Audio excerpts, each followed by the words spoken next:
पूरे कुरान में कहीं पर भी नहीं है नमाज पढ़ो। अकीमुस्सलाह, नमाज कायम करो। अमीरुल मोमिनीन की शहादत नमाज में, 11 मुहर्रम को सैयदा ज़ैनब नमाज, इमाम हुसैन आखिरी सजदा, जंग सिफ़ीन इब्ने अब्बास वक्त नमाज है, अली ने नमाज पढ़नी है। ये है क्या नमाज?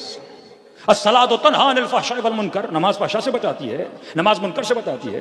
कई नौजवान सवाल करते हैं मौलाना कुरान की आयत है नमाज फहशा से बचाते, मैंने कहा फिर ये इतने नमाजी दाइश वाले, कभी जहादुन निकाह, कभी लवात की बीमारी, कभी फिस्क, कभी फुजूर, कभी जुल्म। कितने नमाजी हम देखते हैं मौलाना, नमाज पढ़ते हैं लेकिन फहशा में, नमाज पढ़ते हैं पर जिना में, नमाज पढ़ते हैं पर फिस्क फुजूर में। ये कौन सी नमाज है जो फहशा से बचाती है? ये कौन सी नमाज है जो मुनकर से बचाती है? और नमाज, और उसके बाद नमाज जमात की फजीलत कि दिन में 5 मरतबा हर मुस्लिम पे नमाज वाजिब की। अहादीस है यहां तक कि अगर सर नो के नेजा पर भी है फिर भी नमाज जमात को तर्क न करना। है क्या नमाज जमात? है क्या ये फजीलत नमाज? ये कौन है जिससे कह रहा वस्ताइनु बिस्सब्र वस्सलाह, मदद मांगो सब्र से, मदद मांगो नमाज से? ये कुरान किताब हिकमत है, जरा 5 मिनट सोचो तो सही। कहा इन्नहा लकबीरतन इल्ला अलल खाशिईन, ये नमाज जो है ये सख्त काम है, ये बहुत बड़ा काम है। इससे वही अंजाम देगा जो बंदे खाशे होगा। 2 चीजों से मदद मांगो, सब्र से और नमाज से। लेकिन कहा कि नमाज बड़ा मुश्किल काम है बनिस्बत सब्र के। अब 5 मिनट सोचिए, किसी का जवान बेटा मर जाए, उस पर सब्र करना मुश्किल है या मस्जिद में जाके 2 रकात नमाज पढ़ना? किसी के घर में उसका बच्चा कोई बाहर मार दे और उसका छलनी लाशा उसके पास पड़ा हो, कोई कहे कि जनाब इस पे सब्र करना मुश्किल है या 2 रकात नमाज पढ़ना? मौलाना सब्र करना मुश्किल है, नमाज तो आसान है। 6-6 साल गुजर जाएं, लोगों के बच्चे गायब हों, यह सब्र मुश्किल है। या किसी मस्जिद में जाके 2 रकात नमाज पढ़ना, कुरान कहता नहीं नमाज पढ़ना मुश्किल है, लेकिन प्रैक्टिकली देखा जाए तो सब्र मुश्किल है। आपको घर लेना है, बैंक गए, 1 करोड़ रुपए आपने निकाला, बाहर जैसे निकले चोर आया, आपका 1 करोड़ लेके चला गया। अब कोई कहे कि 2 रकात नमाज पढ़ना मुश्किल है, ये जो आपका पैसा चोरी हुआ, पूरा घर पूरा माल आपका लुट के चला गया, इस पे सब्र करना मुश्किल है। लेकिन कुरान कहता है इन्नहा लकबीरतन इल्ला अलल खाशिईन, नमाज को कायम करना यह मुश्किल काम है क्या ये नमाज? अमीरुल मोमिनीन से पूछा मौला ये सलात क्या है? फरमाए सलात से मुराद विलायत अली इब्न अबी तालिब है। तभी कभी नहीं कहा पढ़ो, कहा अकीमुस्सलाह, नमाज को कायम करो। ये निजाम विलायत की बात हो रही है। अकीमुस्सलाह व आतु ज़कात, फिर कहा वर्कऊ मअर राकिईन, रुकू करने वालों के साथ रुकू में चले जाओ। वस्जुदू मा साजिदीन नहीं, माल मुसल्लीन नहीं, मा शाकिरीन नहीं। हालांकि नमाज में सजदे की बड़ी फजीलत है, होना तो यह चाहिए था सजदे करने वालों के साथ सजदे में चले जाओ, लेकिन कहा नहीं रुकू करने वालों के साथ रुकू में चले जाओ। ये रुकू है क्या? सूरह बकरा पहला सूरा, उसमें यह कहा कि रुकू करने वालों के साथ चले जाओ। फिर कहा तुझे हक का पता है, तू हक का साथ नहीं देता। फिर कहा तू हक को छुपाता है। फिर कहा तुझे इल्म भी है पर तू अमल नहीं करता। फिर कहा यही नमाज है जो तुम्हारी मदद करेगी, पर इस नमाज पे चलना, इसको कायम करना बड़ा मुश्किल है।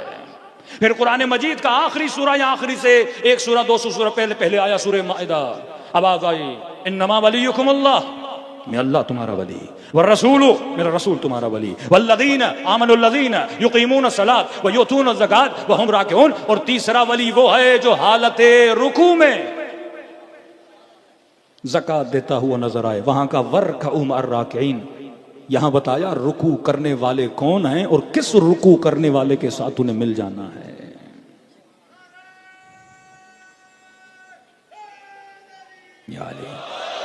कुरान इससे वाज़ेह क्या बताए? अफला याक़िलून, तो अक्ल से फायदा नहीं लेता। ये कौन है रुकू करने वाले जिनके साथ मिलना है? अली इब्न अबी तालिब अपनी विलायत के लिए लफ्ज़ अल्लाह, रसूल की विलायत के लफ्ज़ रसूल। लेकिन जब तीसरी विलायत की बारी आई, का तीसरा वली वो है जो हालत रुकू में ज़कात देता हुआ नजर आ जाए और तुझे हुक्म दिया वर्कऊ मअर राकिईन, इसके साथ रुकू में चला जा। कई लोगों ने फकीरों को पैसे भी दिए कि जनाब हम नमाज पढ़ते हैं, आके खैरात मांग लेना। पैसों वाले फकीर और हैं, लेकिन जिब्राइल फकीर बन के अली से खैरात मांगे ये और है। हाँ? अब ये नमाज जिसकी फजीलत इतनी, विलायत को आप कभी नमाज से जुदा नहीं कर सकते। समझो विलायत के 2 सिक्के, एक सिक्के की तरफ अमीरुल मोमिनीन, दूसरा सिक्का है नमाज, नमाज, नमाज और नमाज जमाअत की फजीलत। दिन में 5 मरतबा मस्जिद में आओ, नमाज जमाअत पढ़ो। ये अहले बैत ट्रेनिंग दे रहे हैं शिया समाज को, शिया मुआशरे को, कि तू अगर विलाई मुआशरा बनना चाहता है तो विलाई मुआशरा कैसे बनेगा। तुम्हारे सारे प्रॉब्लम्स का सलूशन इस नमाज के अंदर है। अब चाहे शिया जेल में हो, अब चाहे शिया मिसिंग पर्सन हो, अब चाहे तुम्हारे यहां पे हालात हो, यहां पे धरने के मसले हो, जो भी तुम्हारे कौमी मसाइल हैं, इसका हल नमाज के अंदर है। और हम तुझे इसकी ट्रेनिंग कहां पे दे रहे हैं? निजाम विलायत की ट्रेनिंग तुझे नमाज में दे रहे हैं, और एक दफा नहीं, दिन में 5 मरतबा दे रहे हैं। क्योंकि बचपन से जब एक ट्रेनिंग करोगे वो तुम्हारी कौमी आदत बन जाएगी। अब देखिए, कल मैंने कहा 2 समाज है ना, शिया समाज, गैर शिया समाज। शिया समाज में 10 लोग बैठे हों, वक्त नमाज हो जाए, एक दूसरे के चेहरे देखते हैं, जमात पढ़ाएगा कौन? आखिर में समझ नहीं आता, सारे फुरादा पढ़ लेते हैं। हमारे भाइयों के समाज में चले जाइए, वक्त नमाज हुआ, एयरपोर्ट पे आपने देखा होगा, रास्तों में आपने देखा होगा, पता नहीं कोई भी बंदा आगे खड़ा हो जाता और पीछे अल्लाहु अकबर, नमाज शुरू। करत कैसी है, बंदे का पता है, हलाली भी है कि नहीं है, अकीदे का कैसा है, कुछ भी नहीं, क्योंकि वहां पर यह सख्ती है ही नहीं। यह असर है फिक़ा का, यह असर है अकीदे का, यह असर है मकतब का। आपका बच्चा हर किसी के पीछे नमाज पढ़ने को तैयार नहीं होता।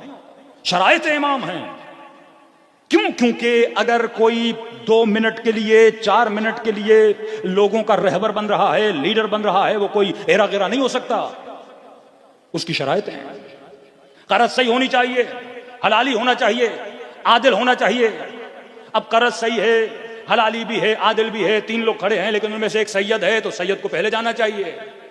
अब 2 सैयद आपस में आ गए, कर्ज भी सही है, का जिसकी शक्ल बेहतर है, उन दोनों में से थोड़ा खूबसूरत है, उसे आगे खड़ा होना चाहिए।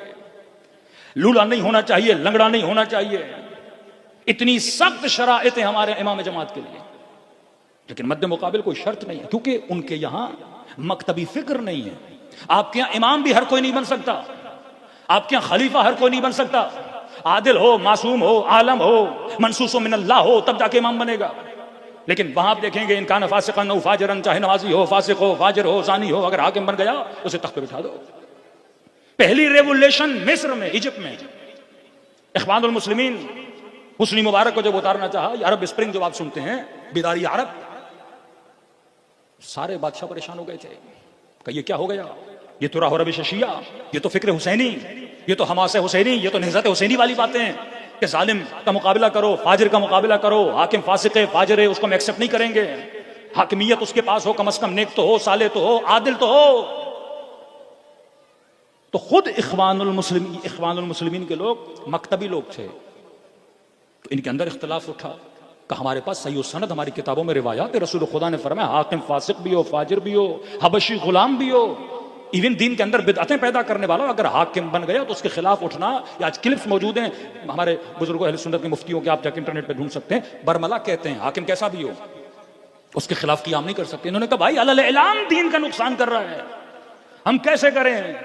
दीनी अक़दार खत्म हो रहे हैं, इसराइल का साथ दिया हुआ है, मुसलमानों के कत्ल में, उनके खून में शामिल हैं। बहरहाल ये तबका भारी हुआ, इन्होंने हुकूमत गिरा दी। एक अरब कंट्रीज की मीटिंग हुई, उनके अपनी यूनिवर्सिटी में अपने मौलवियों को बिठाया कि ये क्या हो रहा है? अगर ये चीज आगे बढ़ने लगी, अगर ये फिक्र मजामे और मुआशराते अहले सुन्नत में बढ़ने लगी, तो हमारी कोई बादशाहत बाकी नहीं रहेगी। $2 बिलियन इन्वेस्ट किया और मिस्र में से वो पुरानी हुकूमत वापस लाई गई, ताकि ये सोच और फिक्र को मिटा दिया जाए। जो फिक्र अबा अब्दुल्लाह इमाम हुसैन थी, आज जिंदा हो आप अपनी फिक्र की वजह से। कैसे मुमकिन है कि अहले बैत आपको निजाम देकर न जाएं? कैसे मुमकिन है आपको एक थ्योरी देकर न जाएं? कैसे मुमकिन है आपके मुश्किलात और मसाइल को हल करने के लिए फर्जंद ज़हरा आपको कुछ बता कर न जाएं? बता कर गए हैं, पर हम हैं जो अमल नहीं करते। वो मकतब जिसने लीड करना था, वो अबा अब्दुल्लाह हुसैन, जिसकी वजह से इस्लाम बचा, जिसकी वजह से दीन बचा। आज हम मुश्किलात में क्यों है? क्योंकि हमने दीन की बारीकियों को नहीं समझा।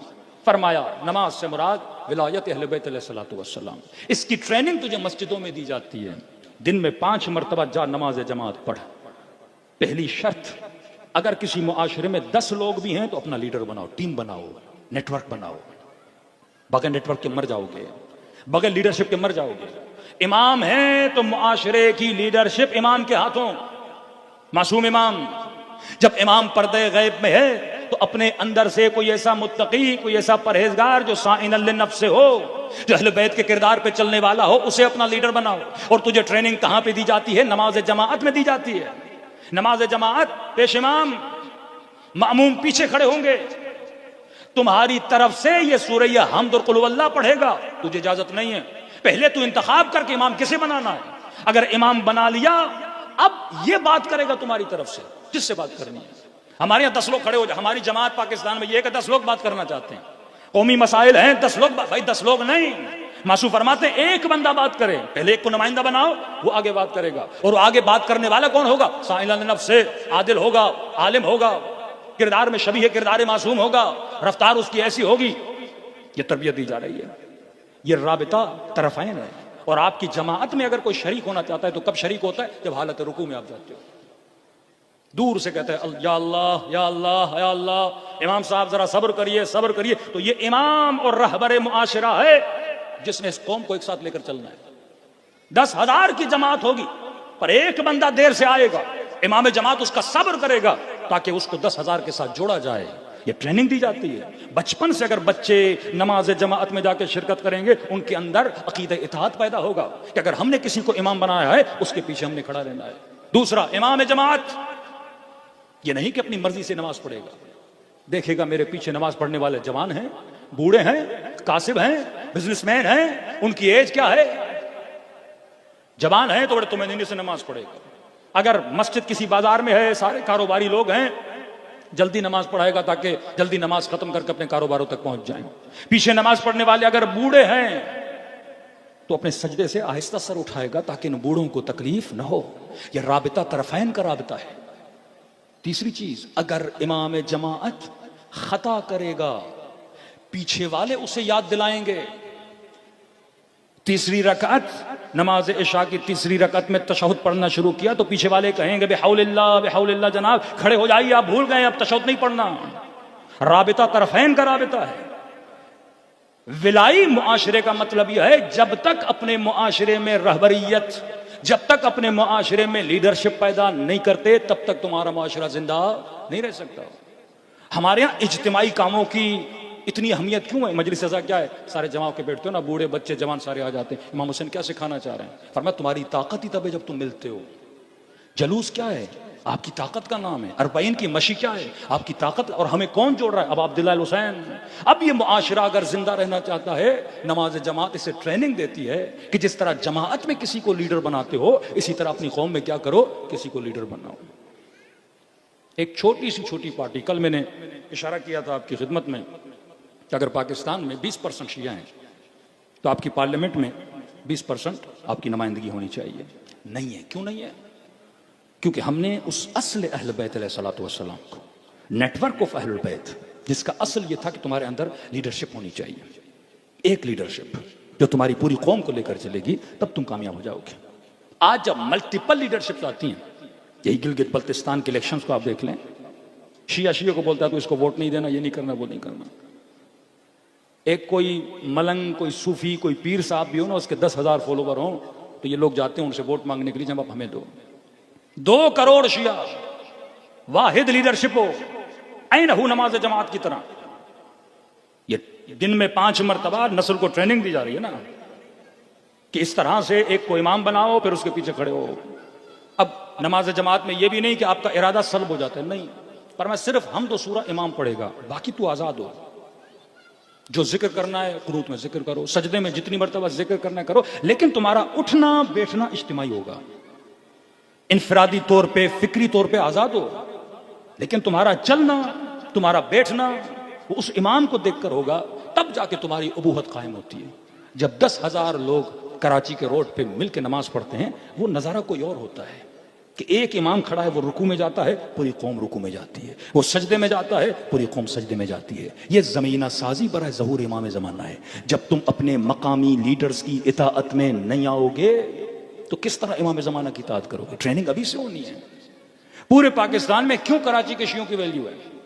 क्यों कराची में ज़्यादातर मसाजिद में, ट्रस्टीज़ में, कोई जगह भी इफ्तिताह करनी होती है तो उलमा को बुलाते हैं। शुरू से यहाँ ये बीज बोया गया था कि यहाँ के लोग थोड़ी उलमा की सुने, तभी आपकी आज़ादारी बड़ी मजबूत होती है, तभी आपके धरने बड़े मजबूत होते हैं। क्योंकि जब आप वाहिद लीडरशिप के नीचे आते हो तो आप कुव्वत बन जाते हो, आप कुदरत बन जाते हो, आप उस अहले बैत अलैहिस्सलातु वस्सलाम के नेटवर्क के नीचे आ जाते हो। लेकिन अगर लीडरशिप न हो तो फिर उसका नतीजा है तफरका। वातसिमू बिहब्लिल्लाहि जमीअन वला तफर्रकू, इस रस्सी इलाही को, ये जो निजाम है विलायत अहले बैत अलैहिस्सलातु वस्सलाम है, इसे थामो। फरमा फिर तुम्हारी कौम क्या करेगी? तरक्की करेगी। ईरान खुमैनी साहब ने कोई नया कारनामा नहीं किया, उन्होंने उसी उसूल अहले बैत को, जो निजाम विलायत फ़क़ीह आप सुनते हैं, क्या मतलब निजाम विलायत फ़क़ीह? मतलब मुआशरे के अंदर एक लीडरशिप हो, लीडरशिप किसी फासिक को फाजिर की ना हो, किसी नमाजी की हो, जब तक इमाम ज़माना आएंगे। अब लोग कहते हैं हम हक़ हुकूमत इमाम ज़माना को देंगे, भाई हक़ हुकूमत है ही इमाम का। यरसुल्लाह इबादी सालिहीन, जमीन का विरसा किसे मिलेगा? इबादुस सालिहीन को मिलेगा। लेकिन जब तक इमाम ज़माना करें कुर्सी खाली है।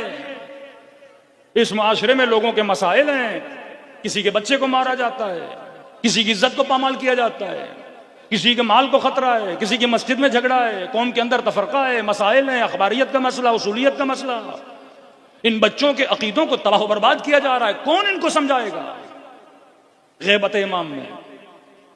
तो फिर वो मासूमीन की रिवायत, अगर सफर पे भी जा रहे हो, 40 लोग भी हो तो किसी एक को लीडर बनाओ, सफर में झगड़ा नहीं होगा। घर के अंदर भी हो किसी को लीडर बनाओ, 4 भाई हो किसी एक को बड़ा बनाओ, तुम्हारे अंदर झगड़ा नहीं होगा।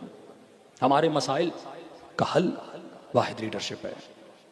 ये असल निज़ाम है अहले बैत अलैहिस्सलातु वस्सलाम है, जो कुरान से साबित है। अकीमुस्सलाह, नमाज कायम कर, नमाज कायम कर, गुनाह से भी तब बचोगे। अस्सलातु तन्हा अनिल फ़ाहिशाह, कौन सी नमाज है? ये निज़ाम विलायत है। जब तुम्हारा बच्चा इस निज़ाम के अंदर आएगा, ज़िना से बच जाएगा। जब अपने वजूद पे अहले बैत की हुकूमत को नाफिज करेगा, ये फिस्क व फुजूर से बच जाएगा। जब एक छोटी सी मजलिस से गुनाह से दूर कर देती है, जब कंप्लीटली अहले बैत की तालीमात में आएगा, गुनाह से बच जाएगा। आपको किसी ऑफिस के खोलने की जरूरत है ही नहीं। हर मोहल्ले में मस्जिद है। पूरे पाकिस्तान चले जाइए, खैरपुर जाइए, सक्कर जाइए, सेवन चले जाइए, मेहर चले जाइए, अपना टंडोलायार चले जाइए, किसी भी शहर में जाएंगे, हैदराबाद जाइए, कितनी मसाजिद है शिया। एक वाहिद लीडरशिप को, शियों को पैगाम देना है, सारी मसाजिद में एक लेटर चला जाएगा, भाई लीडरशिप का ये लेटर है, इमाम जुम्मा व जमात कौम को ये पैगाम देगा। इलेक्शन होने वाले हैं, कौम को बता दो किसे वोट देना है, कौम को बता दो किसे वोट नहीं देना। अब अगर आपके लीडर के पास 2 करोड़ वोट हैं, कौन सी पार्टी नहीं जाएगी मेरे भाई? 10 वजारतें तो क्या 20 वजारतें ले सकते हो, अपने मसाइल हल कर सकते हो। किसी सियासी पार्टी बनाने की जरूरत भी नहीं है, इन्हीं बड़ी बड़ी पार्टियों से वजारतें ले सकते हो।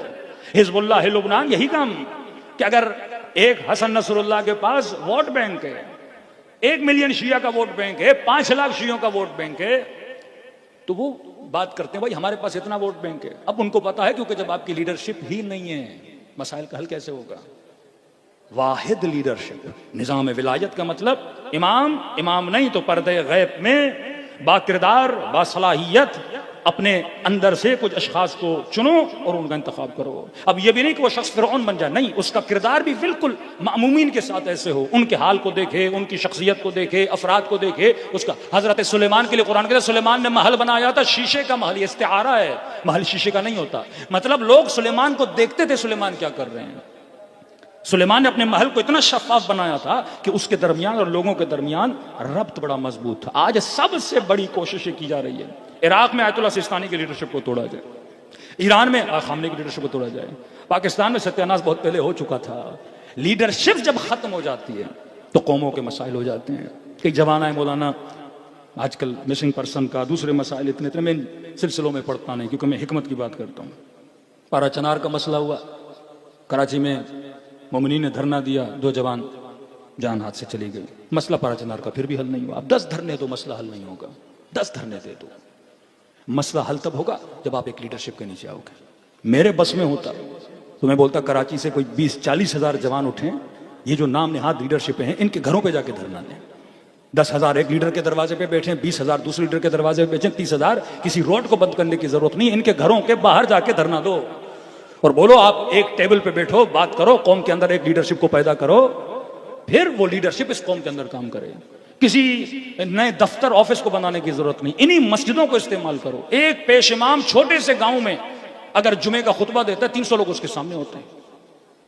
ऐसे एक एक मौलाना के पास 500, 1000, 1500, 2000 लोग हैं। ये लाउड किस लिए बनाए गए? ताकि कौमों तक पैगाम पहुंचे।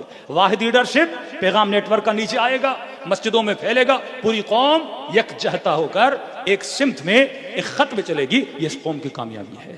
ये वो निजाम था जो अहले बैत ने दिया। किसी से भीख मांगने की जरूरत नहीं है, निजाम खुम्स आपके पास है।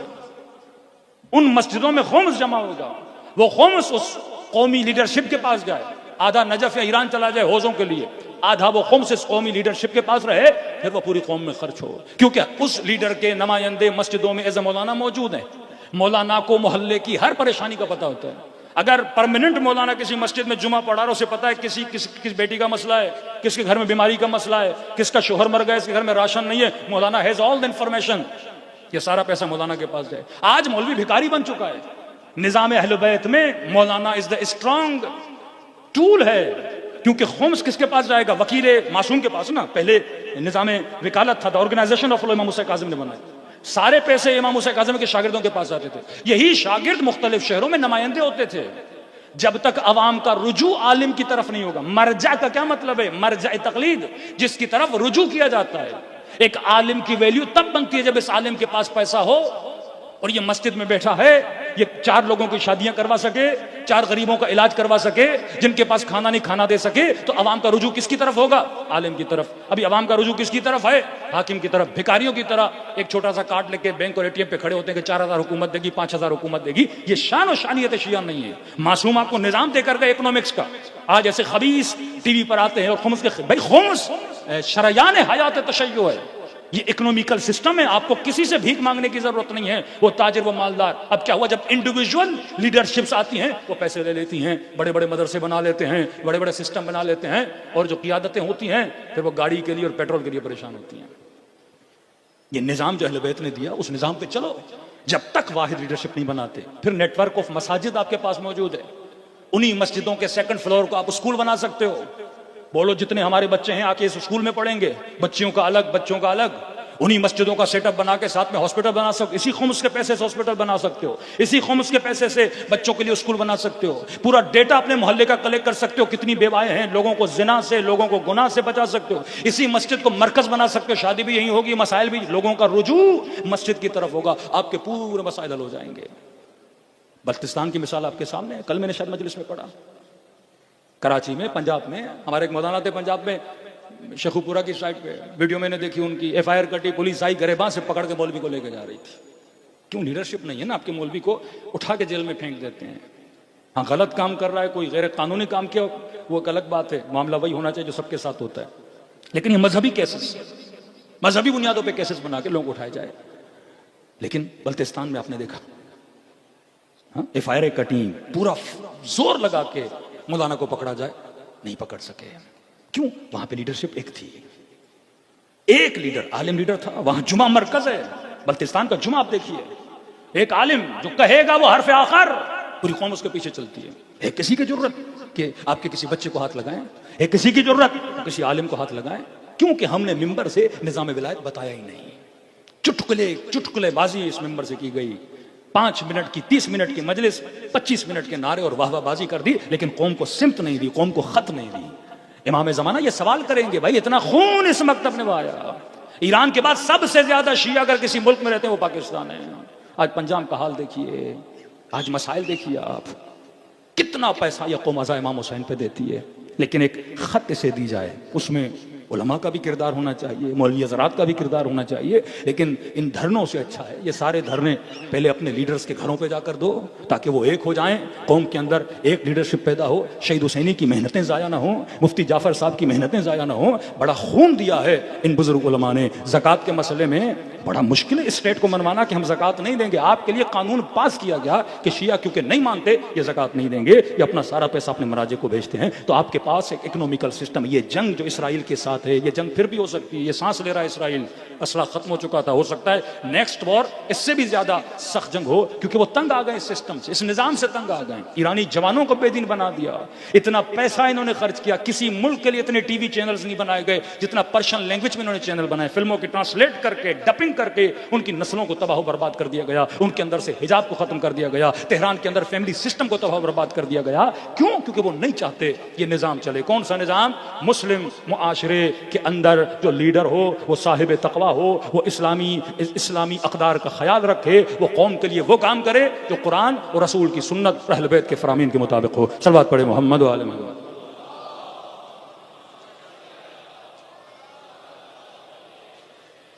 मैंने कई साल पहले खुल के भी पढ़ा था, लेकिन हमारे कुछ हजरात नाराज भी हो जाते हैं, लेकिन ये अक्ल की बात है मेरे अजीज। जो खामनी को मानते हो या खुमैनी को मानते हो या मौला अली की विलायत को मानते हो, ये निज़ाम विलायत है जो अहले बैत ने दिया। टीम वर्क, नेटवर्क, लीडरशिप, रहबरियत। अगर माशरे में ज़ैदियों को देखिए कितने कामयाब है, एक लीडर, हाँ, आखानी एक लीडर, बोहरा एक लीडर, जहां जहां छोटी छोटी कौमें भी देखो लीडर कामयाब है। ये आजकल हरी पगड़ी वाले, सब्ज पगड़ी वाले, तो एक लीडर बनाया हुआ है। हम शख्सियत में नहीं जा रहे बंदा कैसा है क्या क्या नहीं, लेकिन लीडर एक है, उनका नेटवर्क मजबूत है, अपने बच्चों के लिए कार्टून बना रहे हैं, टीवीज बना रहे हैं, बहुत सारे काम कर रहे हैं, स्कूल्स बना रहे हैं। जमात इस्लामी एक लीडर, जमात इस्लामी को स्कूल देखिए, मुख्तलिफ काम देखिए। हमारे यहाँ भी काम हुआ, 90s तक बहुत अच्छा काम हुआ, लेकिन जैसे लीडरशिप और उनके मसाइल शुरू हुए, कौम के अंदर मसाइल और बढ़ते गए। एक पारा चनार, 8 लाख की आबादी, खाना न पहुंचे, दवाइयां न पहुंचे, और यहाँ शिया बैठे रहें। ये हमारी नाकामियां हैं, ये हमारी कमजोरियां हैं, और ये होंगी, क्योंकि अगर अहल बैत के सिस्टम और निज़ाम पे नहीं चलोगे कभी कामयाब नहीं होगे। और निज़ाम पे चल के देखो, फिर देखो कम मिन फ़िअतिन क़लीलतिन, खुदा कहता है हाँ तादाद में कम थे लेकिन अक्सरियत पे गालिब आ गए। क्यों? क्योंकि इनके अंदर सिस्टम था, इनके अंदर निज़ाम था। ये खुम्स हमारे लिए है, हमें फ़ायदा देता है। अल्लाह समद है, खुदा गनी है, खुदा को मेरी नमाज की ज़रूरत नहीं, नमाज पढ़ोगे तुझे फ़ायदा होगा। अमीरुल मोमिनीन के पास शख्स गया, मौला मैं आपकी मदद करना चाहता हूँ, अली की मदद करना चाहता हूँ। इमाम फरमाया आइनूनी बिल वरअ वज़्ज़ुहद, अली की मदद करना चाहते हो, तक़वा के साथ मेरी मदद कर, ज़ुहद के साथ मेरी मदद कर, जिहाद के साथ मेरी मदद कर। ये अली की मदद है। खुदा को मनन सारी अल्लाह की, कौन? अल्लाह को किस मदद की जरूरत है? तू अच्छा बनेगा, ये खुदा की मदद है। आपस में एक होगे, तुम्हारे जवानों की जानें बचेंगी, 4 स्कूल तुम्हारे सिस्टम के अंदर आएंगे, 4 बेवाओं के मसाइल होंगे, गरीबों के मसाइल। इतना बेहतरीन निज़ाम खुम्स, जिस कौम के अंदर निज़ाम खुम्स हो के मौलाना हमारे अंदर फकीर हैं, जिस खुम्स का आधे का आधा हिस्सा सहमे सादात हो, कहीं यहाँ सादात फकीर मौजूद हैं। तो 2 ही चीजें हैं, या लोग खुम्स निकालते नहीं, या फिर खुम्स की तकसीम सही नहीं है। मतलब निज़ाम में बिगाड़ मौजूद है। सिस्टम आपको अहले बैत ने दिया हुआ है, लेकिन हम सिस्टम को फॉलो नहीं कर रहे। जब सिस्टम को फॉलो नहीं करोगे, फिर उस अमल पे पैसे भी खर्च करोगे, लेकिन नताइज कभी तुम्हें हासिल नहीं होंगे। सलवात पढ़े मोहम्मद व आले मोहम्मद।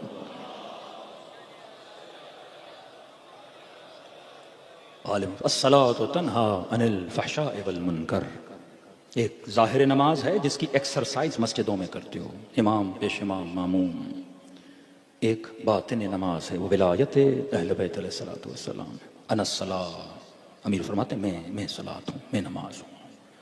हाँ आओ विलाई बनो। इतना बड़ा मफहूम विलायत हमने उसे महदूद कर दिया, एक नारे में महदूद कर दिया, लफ्ज़ों में। ये निज़ाम है, ये सिस्टम है। जवान आया मौला अली के पास, मौला मैं आपकी विलायत के मानने वाले। इमाम फरमाया मुझे तेरे वजूद के अंदर अपनी विलायत नजर नहीं आती। मौला मैं कहता हूँ अली वलीउल्लाह खलीफतहु बिला फासिल।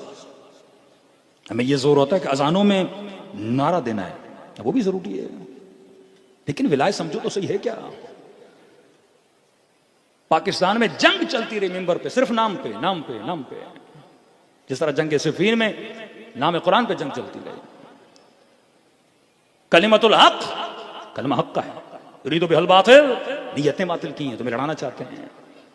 मौला फरमाते हैं हाँ तू इकरार तो करता है कि अशहदु अन्ना अलिय्यन वलियुल्लाह व खलीफतहु बिला फज़्ल, लेकिन मुझे तेरे वजूद के अंदर अपनी विलायत नजर नहीं आती। का मौला मैं कहता हूँ आप अल्लाह के वली हैं, क्या मतलब? इमाम फरमाते तू अली की हुकूमत को नहीं मानता, तू मेरे निजाम को नहीं मानता। सादा था, कहने लगा अमीरुल मोमिनीन अभी आपको हुकूमत मिली ही नहीं, तो मानू कैसे? मतलब मौला भी खलीफा नहीं बने थे।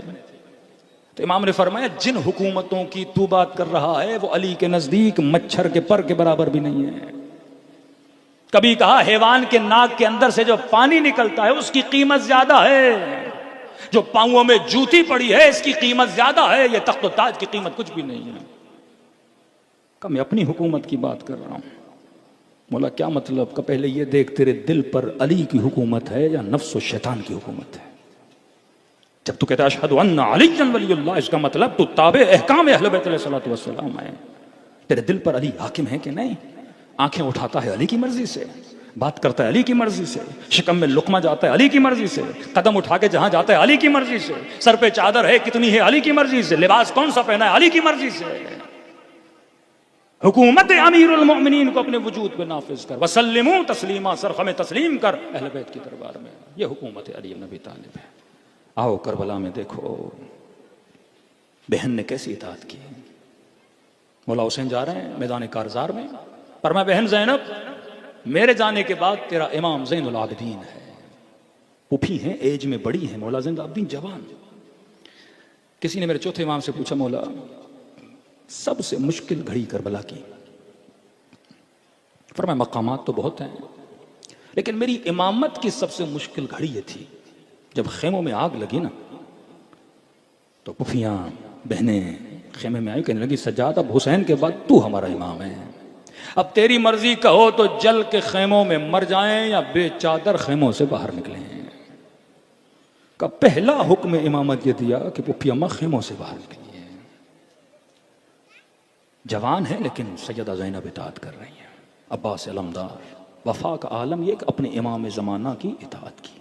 जब तक मुआशरे में अपने रहबरों की इताअत नहीं करोगे, वाहिद लीडरशिप के नीचे नहीं आओगे, निज़ाम इमामत में नहीं चलोगे, कामयाबियाँ नहीं मिलेंगी। फरमाया वजूद कितना भी कसीफ हो जाए, ज़िक्र अबा अब्दुल्ला इस वजूद को पाक करता है। इमाम ज़माना किसी आलिम के ख्वाब में आए, फरमाया कि जिस मजलिस में इन दो बीबियों के मसाइब हों हम ज़रूर आते हैं। मौला कौन सी बीबियाँ? फरमा एक नन्ही सी सकीना के मसाइब, दूसरा फरमा मेरी पुप्पी ज़ैनब के मसाइब। आइए आज खुदा को सैयदा ज़ैनब का वास्ता दें और दुआ करें खुदा इस बीबी के सदक़े में हम सबकी ख़ताओं को दरगुज़र फरमाए, हम सबके गुनाहों को माफ़ फरमाए। अस्सलामु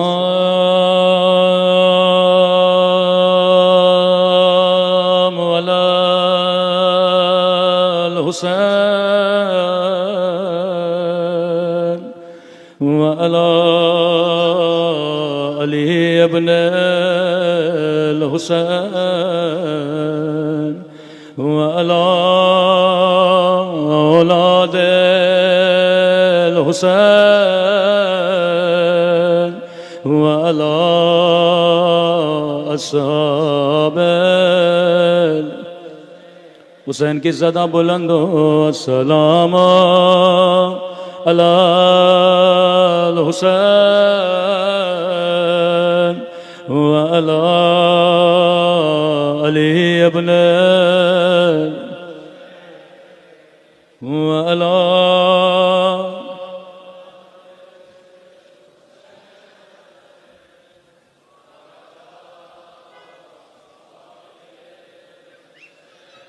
सब मिलके अस्सलाम अलल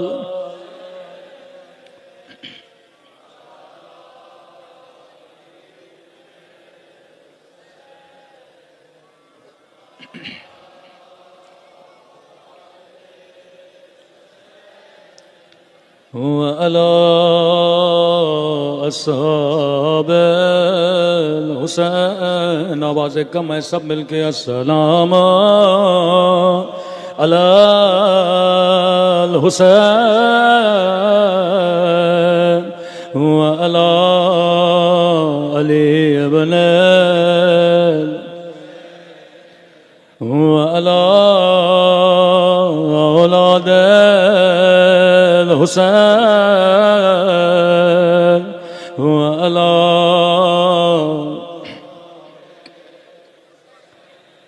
मेरा सलाम हो जख्मी कलाइयों पे ये सलाम मेरा नहीं, फर्जंद ज़हरा इमाम ज़माना का सलाम है। अल्लाह जाने ये ज़ख्मी कलाइयाँ किसकी कलाइयाँ है। मेरे उस्ताद फरमाते हैं ये ज़ैनब कुबरा की कलाइयाँ है, जिसे इमाम ज़माना आया याद करके रो रहे हैं। जब भी अल्लाह की दरबार में हाथ उठाया करो, खुदा को इन जख्मी कलाइयों का वास्ता दिया करो। लेकिन ये जख्मी कैसे हुई, मौला खुद बताते हैं, मेरा सलाम इन जख्मी कलाइयों पे जिन्हें रस्सियों से बांधा गया। खुदा तुझे ज़ैनब के ज़ख्मी हाथों का वास्ता, लक़ब शरीकतुल हुसैन, शरीक गम शरीक इनक़लाब। जब भी मौला हुसैन कोई लाशा खेमे में लाते थे, सबसे पहले बीबी ज़ैनब को आवाज देते थे। रिवायत के जुमले हैं, जब कासिम का लाशा लाए खेमे के दर से का, बहन ज़ैनब कासिम का लाशा लाया हूँ, लेकिन माँ को न बताना। माँ से पहले बीबी ज़ैनब आती थी, कहने लगी हुसैन तेरे हाथ तो खाली है, तेरे हाथ तो खाली है। फरमाया बहन ज़ैनब ये जो गठड़ी मेरी पीठ पे देख रही हो,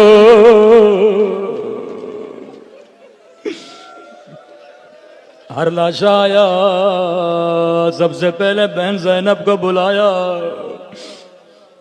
जब अली असगर का नन्हा सा लाशा लाया, वहां से भी आवाज दी, बहन ज़ैनब माँ को न बताना। फरमाती है दौड़ी दौड़ी पहुंची, क्या देखा, दो नन्हे कदम खून में रंगी।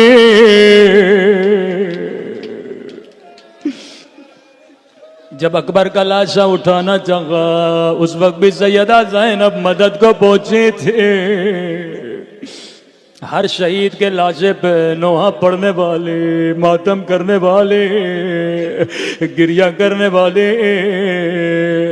लेकिन फिजा कहती हैं एक मर्तबा खेमे में दो नन्हे से लाशें लाए गए, अकबर पे रोने वाली कहीं नजर नहीं आए, कासिम पे रोने वाले कहीं नजर नहीं आए।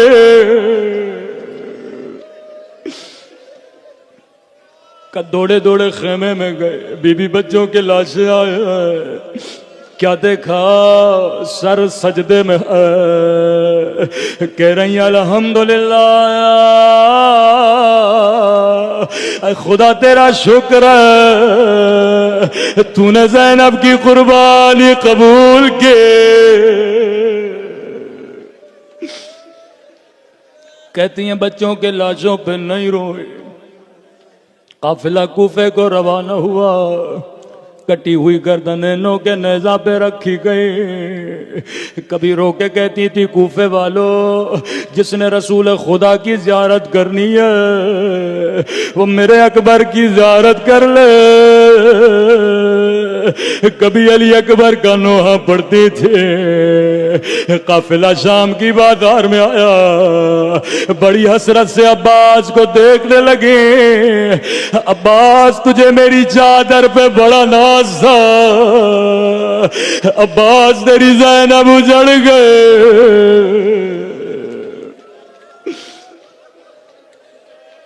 लेकिन कभी बच्चों को देख के ज़ैनब ने कोई नोहा नहीं पड़ा।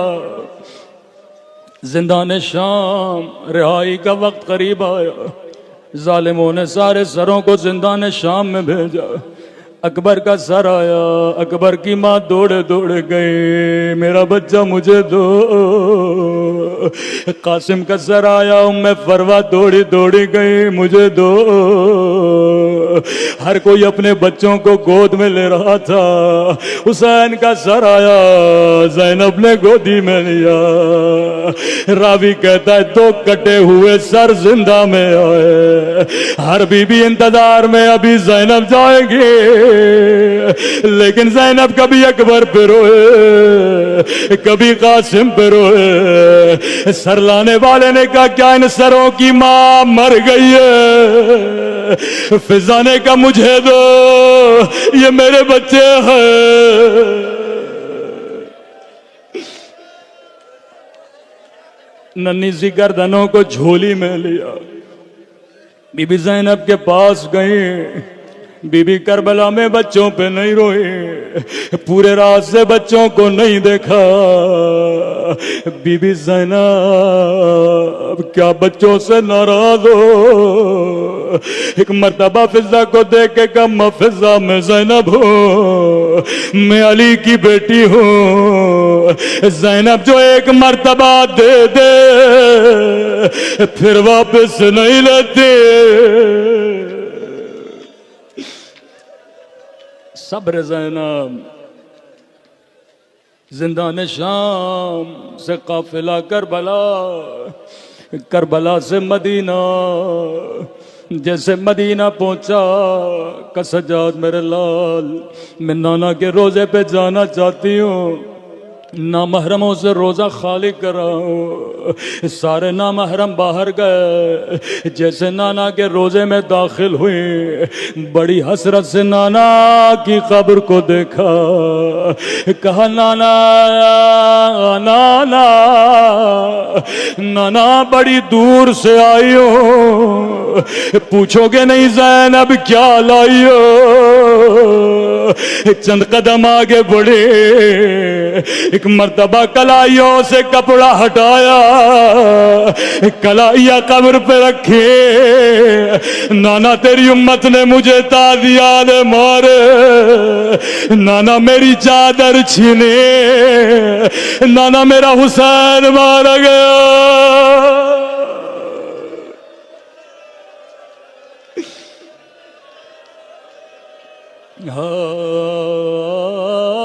ज़ैनब ने बच्चों का नाम नहीं लिया।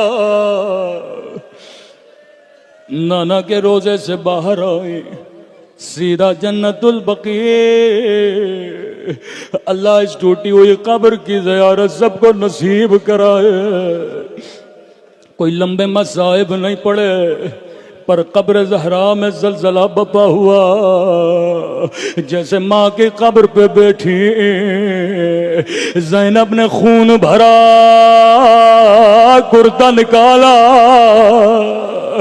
कब्र ज़हरा से आवाज आई ज़ैनब कुर्ता हटा दे, माँ से बर्दाश्त नहीं होता। रोके का माँ तू कुर्ता देख नहीं सकते। मैंने 70 कदमों से वह शिमरु जालिसुन अला सदरे आखिजुन बिलहयते, अम्मा लई सीने पे सवार था।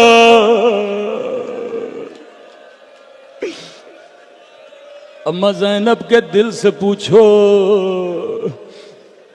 तेरी ज़ैनब पे क्या गुजरा। कनीज की आवाज आई, बीबी घर चलिए, अब्दुल्ला बुला रहे हैं। कदीमी मोमिनो सोच के बताओ, सैयदा क्या सोच के घर जाने लगे। अब्दुल्ला पूछेंगे ज़ैनब मेरे होना मोहम्मद का क्या हुआ। जैसे घर के सहन का दरवाजा खुला, अब्दुल्ला सहन में चारपाई पे बैठे थे, निगाह सैयदा पे पड़ी, सर झुका लिया, कहने लगे बूढ़ी खातून रुक जा, मेरी जोजा घर में मौजूद नहीं है। रोके का अब्दुल्ला तूने भी नहीं पहचाना। अब्दुल्ला अना ज़ैनब, अरे मेरा हुसैन मारा गया।